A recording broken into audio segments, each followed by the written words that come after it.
everyone. Welcome to An Opportunity, the podcast where we dive into the heart of relationships, self-love, and personal growth. I'm Lauren, and I'm thrilled to have you here today. And I'm Randolph. Whether you're navigating the complexities of a new relationship, striving for self-acceptance, or simply looking to improve your communication skills, you're in the right place. Every week, we'll be exploring meaningful conversations that inspire and empower. So let's get started on this journey together.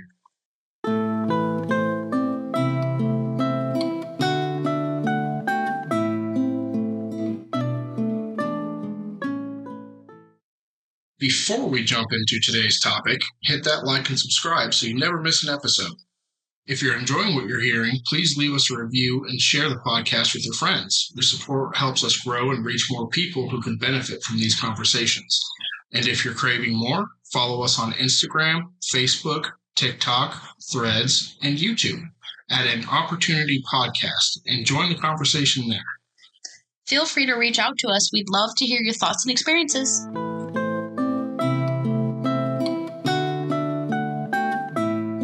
Here's our next topic. Long-distance relationships. We'll be defining what qualifies as a long-distance relationship, discussing the pros and cons, and diving into whether distance truly makes the heart grow fonder.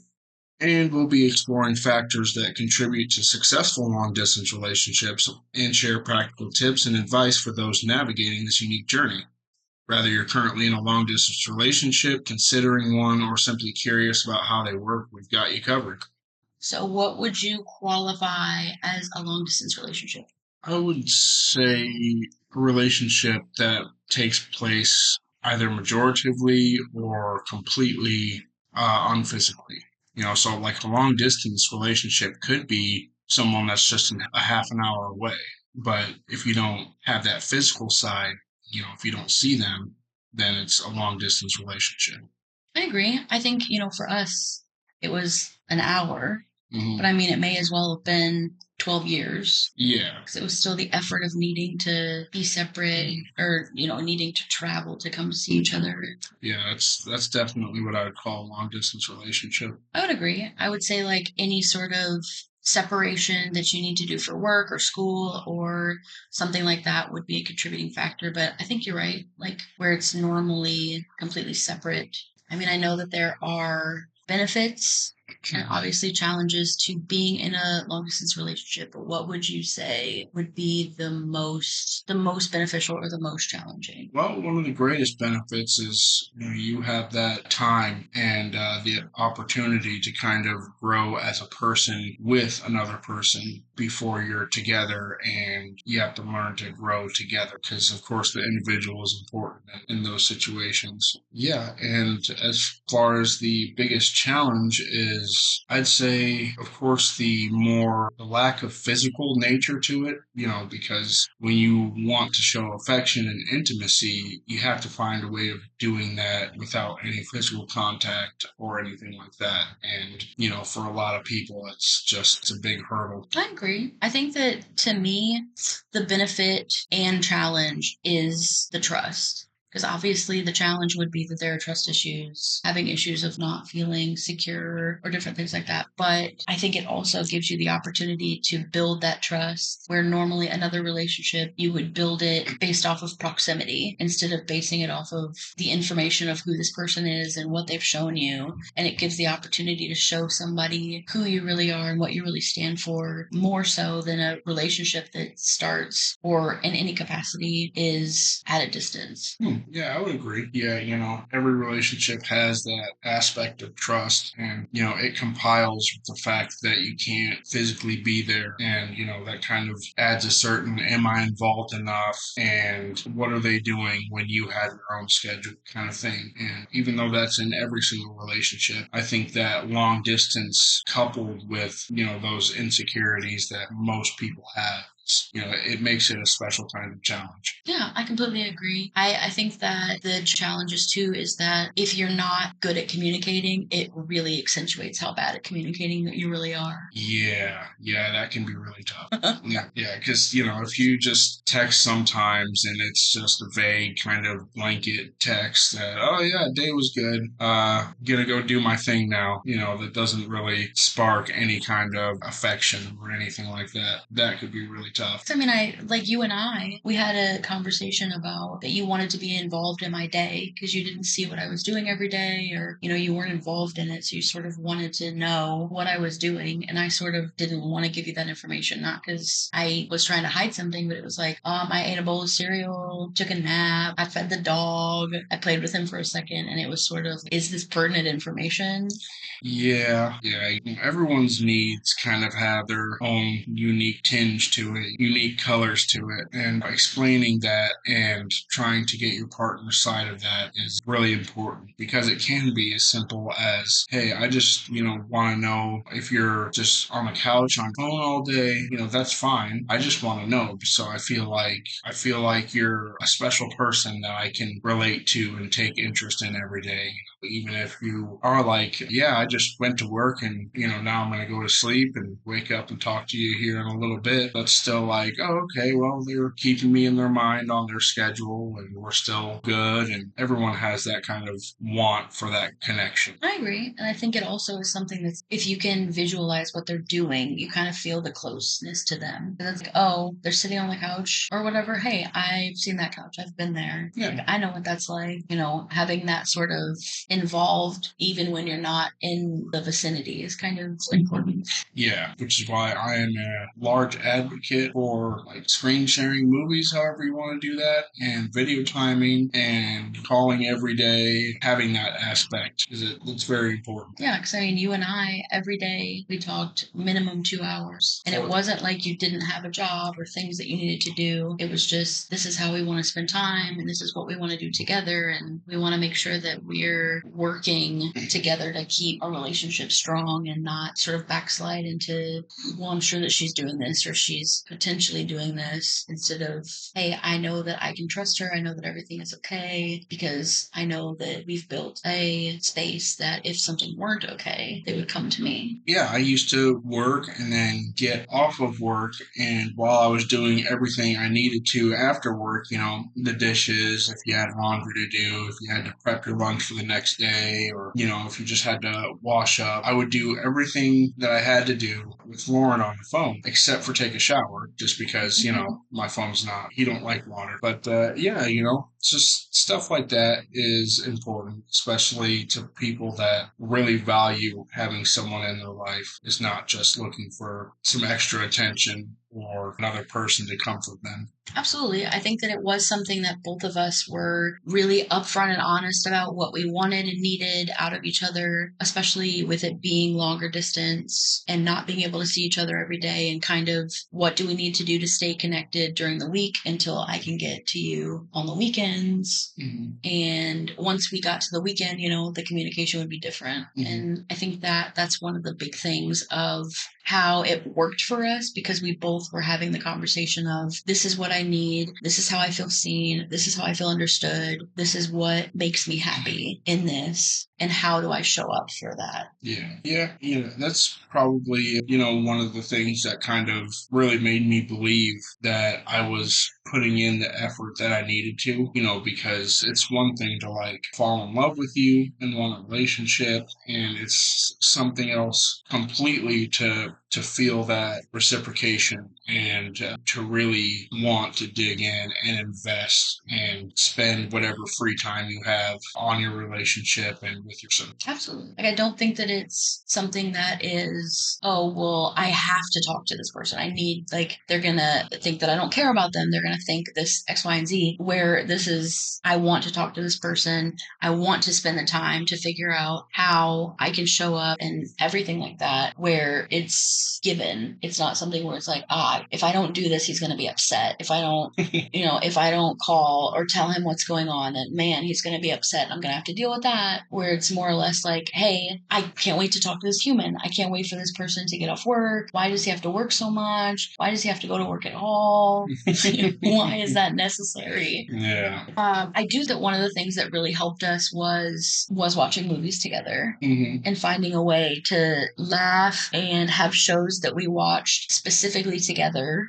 That even if a show came out on a Wednesday, we weren't watching it until the weekend, where we knew that, hey, this is a sense of normalcy, that I'm part of your routine, that you could make the decision to watch the show or do this thing without me, but you're making the decision to stay with me and not watch spoilers and do all those different things, that you just sort of zone in and you want to talk and have those moments together. Yeah. But I do think that in order for the relationship to work and work long term, it does make it to where you have to have the conversations up front instead of waiting for something to happen and then having a heated discussion, or wait and have somebody feel not seen or that they're not important. Where I think that that's one of the things that really benefited us. Yeah, I agree. And, even if you're like, if you don't have the means of doing stuff, I think you can make a long distance relationship work without those things, but you should talk to your partner and see what they need to feel happy,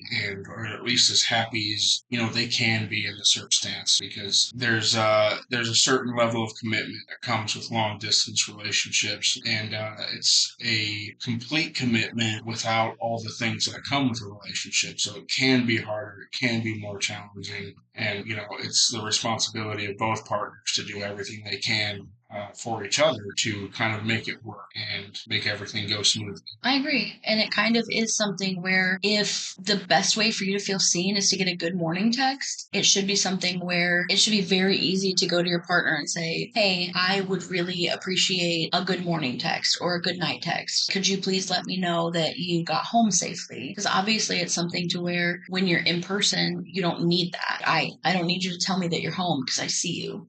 I don't need you to tell me that you're safe. I don't need to know that you're safe because I see you right there. Where this is an aspect of, hey, if I don't talk to you, if I don't hear from you, I worry. And there were times that might hit traffic or you're running late or something, and I know, hey, it takes you this long to get home. Like, obviously, you're allowed to do whatever you want to do. And if you need to stop or whatever, that's your business. I'm not going to micromanage what you're doing. But, if it takes you 30 minutes to get home and I haven't heard from you in an hour, I'm probably going to worry. So it's just a simple, I'm going to tell you up front, hey, I'm on my way home or something, so that if something does happen, then you sort of understand what's happening instead of wondering and thinking that something bad happened. Yeah, that's a really good point too. For the listeners out there, you might be thinking like, this is stuff that I kind of know or understand, or we've been trying our hardest with this stuff. But really, the key is to understand that needs fluctuate, and while you can try with this stuff and you can do everything in your power to make your significant other comfortable and happy in a long-term relationship, you also need to make it clear that it's up to them to communicate those fluctuating needs, because as we all know, it's not going to be a day-to-day kind of thing. Absolutely. Yeah. I think that for us, one of the best things that we did was, one, acknowledging like, hey, today has been really hard to be away from you,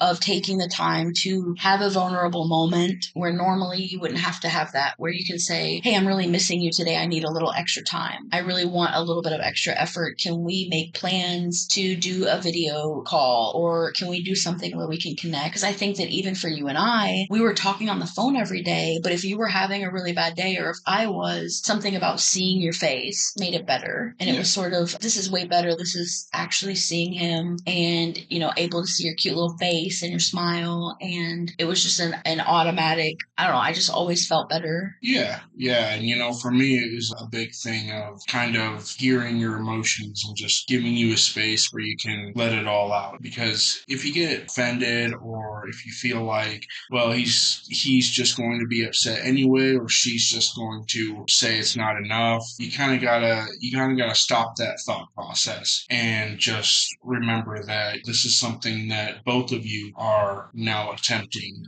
And you have to have that, okay, well, you have a safe space for your emotions, and I can have an emotional reaction to that, but that can also be a later topic. Absolutely. Yeah. I think it's, hey, I'm having feelings, I'm going to be in a bad mood. I think that that's one of the things that helped us too, of saying, hey, I'm just in a foul mood today. Yeah, or next week is I'm going to be a bit weirder next week because of, such and such. Yeah. Absolutely. And I think that that was something that supporting each other and saying, like, hey, I know that this is hard. We're doing this because of this, like reminding each other that we chose it. We're choosing each other. We're continuing to choose each other. We want to choose each other, and making that every single time of being like, hey, I'm going to see you soon. It's just a few more days. And I think that that's why for us, it was something that it made it easier, because we're like, okay, if I'm going to see you, if I see you every weekend, because we were seeing each other every weekend. Yeah. So it's like, if I knew, like, hey, I'm going to see you on Friday, or worst case Saturday, if I know I'm going to see you on Friday, then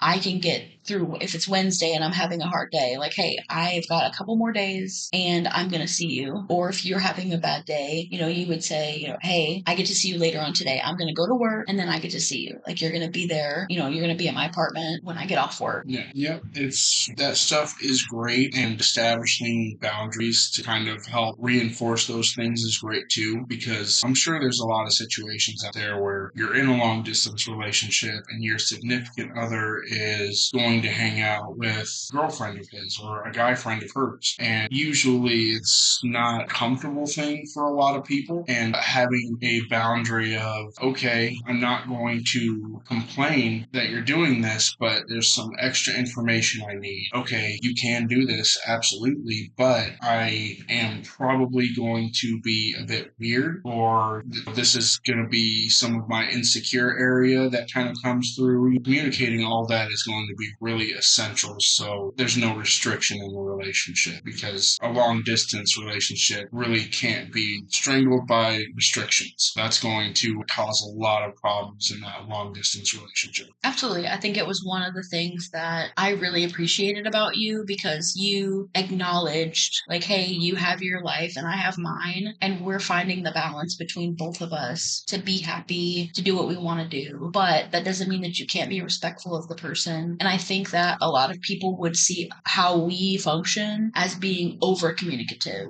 of something where it's like, hey, maybe you don't need to say that much. Maybe you don't need to talk that much. Maybe you don't need to tell each other that much. But it becomes a thing where it's like, I don't need to worry about how you're feeling because I know that you're going to come to me. So even if you're feeling weird about something, I know that you're going to come to me. And I have my own issues of feeling like it's my job to fix it, not because of you, but just life experience, where I try to fix how you're feeling. If you don't tell me what's going on, then I need to think that, hey, this is a you issue. And if it's a us issue or something that you think that I can help you with, then you can bring it to my attention. And if you don't, then that's not my responsibility. Yeah, absolutely. And this is even something that Lauren and I went through in the beginning, is that I wasn't communicating effectively. And I was, single for 3 years before being with you. And alone time is great, and it gives you some time to really discover yourself. But in that time, you're also kind of losing touch with that communication aspect and being the best partner that you can be. So we talked about that, and you set a boundary on what to expect for communication, and that kind of boundary is to be taken seriously. All boundaries are to be taken seriously. When it comes to communication, that is something you can be effective with every single day, and showing up for that is extremely important. Absolutely. I think that that is one of the reasons why we were so successful, because I was able to say, hey, I can't have you shut down. I can't have you not telling me what's going on. I need you to tell me. I need to be able to be here for you and understand so that I can show up for you the right way. And you've dealt with this your whole life by yourself. You've been by yourself for 3 years. You understand how to take care of yourself. I'm not saying that you can't take care of yourself, because I know that you can. It's just that there are issues and things that happen that you don't need to deal with by yourself. And I think that that was a distinction that I needed to make to you in order for you to kind of get like, okay, she's not trying to like take over my life and not let me have feelings or not deal with things by myself. It was more like, we're a team and we should be acting like one. Yeah, absolutely.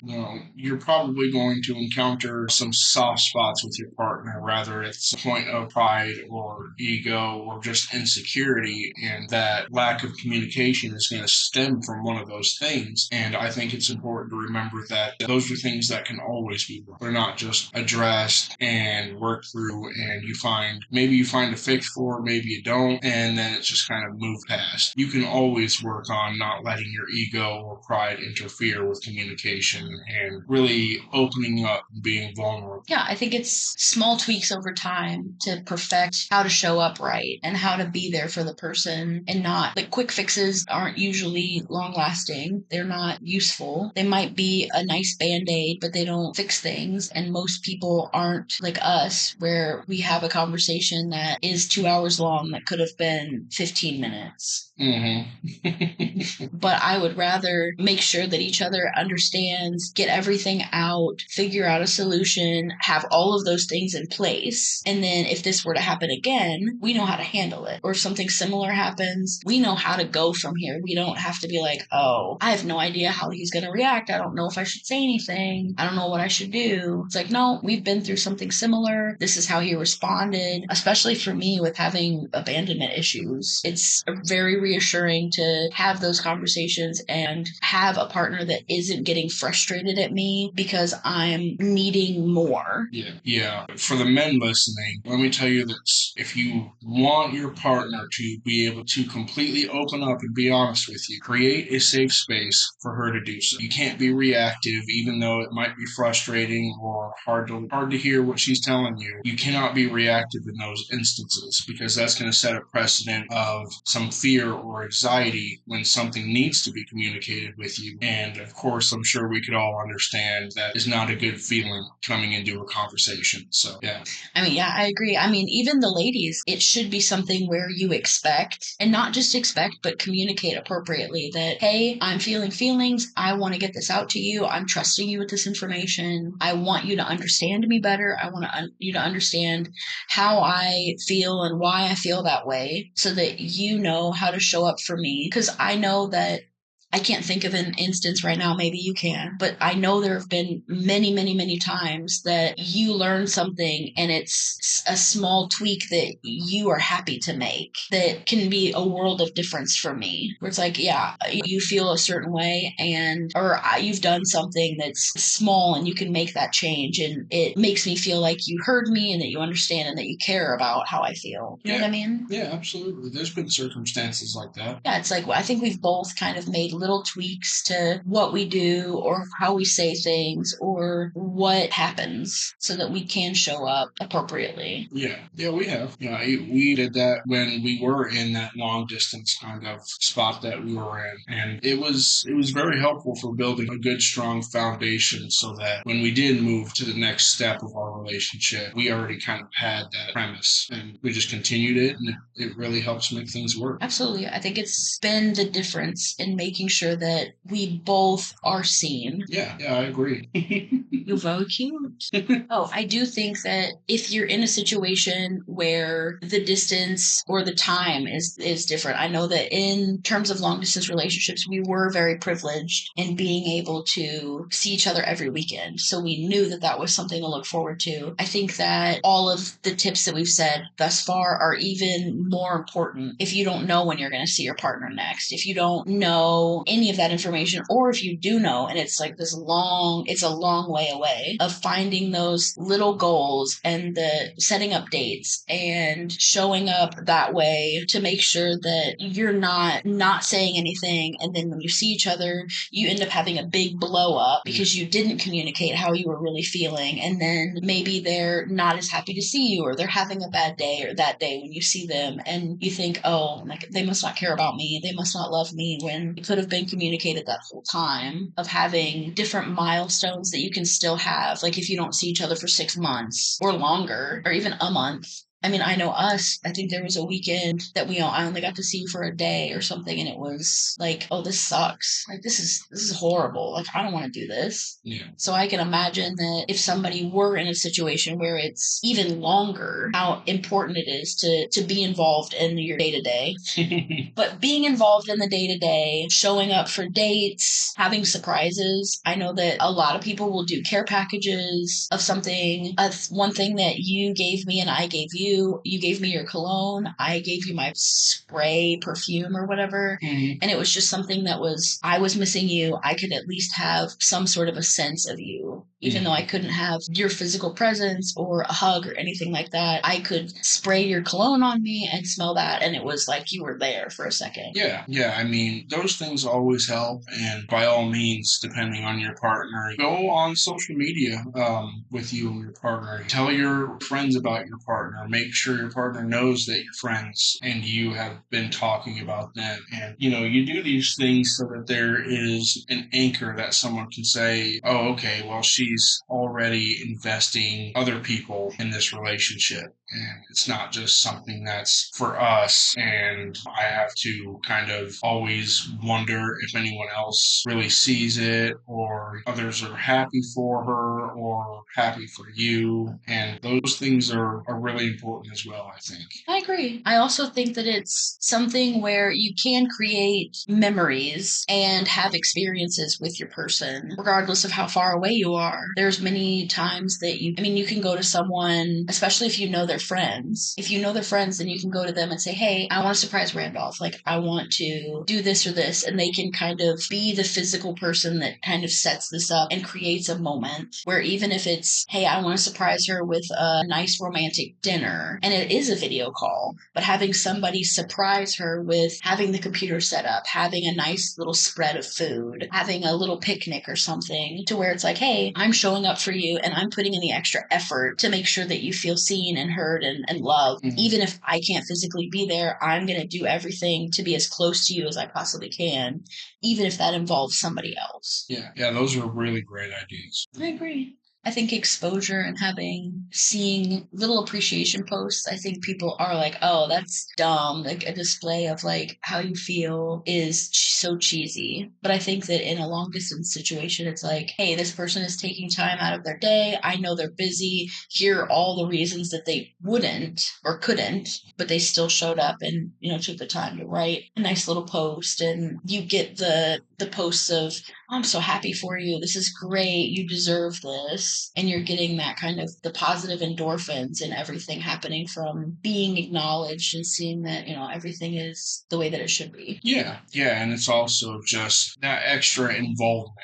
A long distance relationship is hard by nature, but having your partner go that extra step and say, okay, well, I am going to involve my partner with my friends and with whoever else. That way they know that I'm considering them in everything. Absolutely. I mean, very early in our relationship, you were on PlayStation and you just took the headphones off and you're like, hey, I'm going to go get a drink of water. I'm going to go wherever. Like, here, take this headset, like, talk to my friends. Yeah. Where you intentionally were involving me and making sure that I knew that I wasn't just a fixture in your life. Like, I wasn't just like a lamp for your life. Yeah. That I was involved and important outside of just our relationship. Yeah, that is extremely important to do in my. Let's say most people have that insecurity of, am I just going to be another piece of her life, or am I going to be such a large portion that I can see her entire life and be a part of it all. And for a relationship to really work, you have to invest in your partner every aspect of your life, even if it's more private things, history, friendships, goals, what you're passionate about. I mean, all those things are cumulative to something that's healthy and happy and something that feels like a legitimate partnership and not just person that you have emotions with. Absolutely. I agree. And I think that for a lot of people, especially, I just remembered this, but I think that one of the things I know that we've talked about doing video calls, and it can be sporadic, like, hey, I want to see you, I want to talk to you.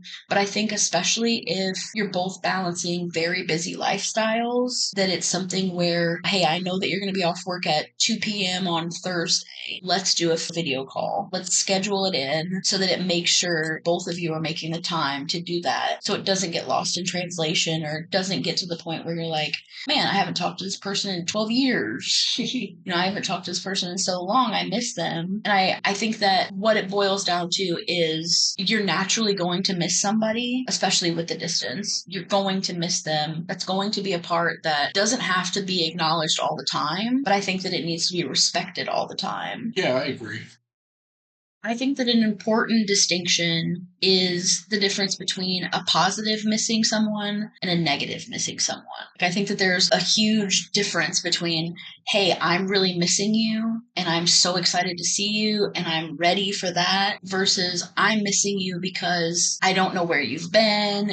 We've barely talked. We're not connecting. We're not spending time together. We're not seeing each other. All of these aspects. Like, I feel like there's a big difference between the two. So, are you talking about a difference in the emotion behind the motivation for missing someone? Yes. Oh, there's different motivations to miss someone. You'd be motivated by just the inaccessibility to meet with someone or to have that physical contact, or you can have the emotion of, well, I don't really have anyone else and I just kind of need my person. Yeah, I agree that there's differences in the motivation of the emotion to miss someone. Yeah, because I mean, I think that there's one that, like, neither of them feels good, but one of them is more, I'm missing you in anticipation of seeing you, and I'm missing you because I love you so much and I want to spend time with you, versus I'm missing you and here are the reasons why I'm missing you in a negative way, because you're not showing up appropriately and my needs aren't being met. And that's why, for me, having the conversation of how you want to be seen, how you get your needs met is so important. Well, I think that's just the thing. I think if that's the case, then you're not actually missing someone. Your needs are just not being met. I don't think the two should be conflated. You don't think so? I think so. Because I could miss you all day, but when the point where I feel like, well, she just hasn't communicated with me, then that's a whole different thing. That's a whole different animal, because that's something to talk about and to find a resolution. Missing someone particularly is. I get what you mean. Yeah. But I think that that's a distinction that a lot of people could make, though, right? Yeah, sure. I think so. Yeah, there is a distinction between the two. However, it would be hard for me to get behind the idea that there's a bad way to miss someone. There's just a bad way to communicate that you miss. I agree. But I mean, I think that that's the reason why we're doing this, is to where even, like, we want to make sure that everybody is seen and heard, and that that is a thought process that you're having, like what it is to move forward.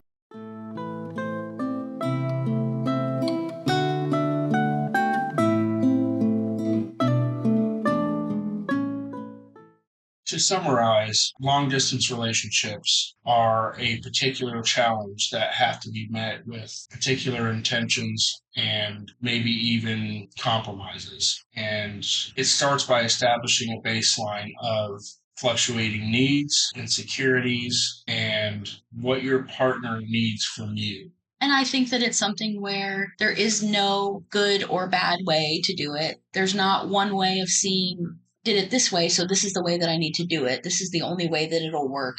You don't need to see specifically how things work. Maybe there's circumstances that are different that don't fit the metric, how we've described it in this episode. That doesn't mean that you're doing it wrong or that things are bad. I think that as long as your needs are being met, you're communicating effectively, you're communicating openly and honestly, and you're trying to do the best thing for yourself, for your person, and for you as a couple. I think that that's the most important thing to do. There's a lot of things. There's all the tips of care packages and dates and showing up for your partner in that way. But if you don't have solid communication, you don't have trust, you don't have honesty, then nothing is going to work and there's always going to be an issue. Yeah, I agree.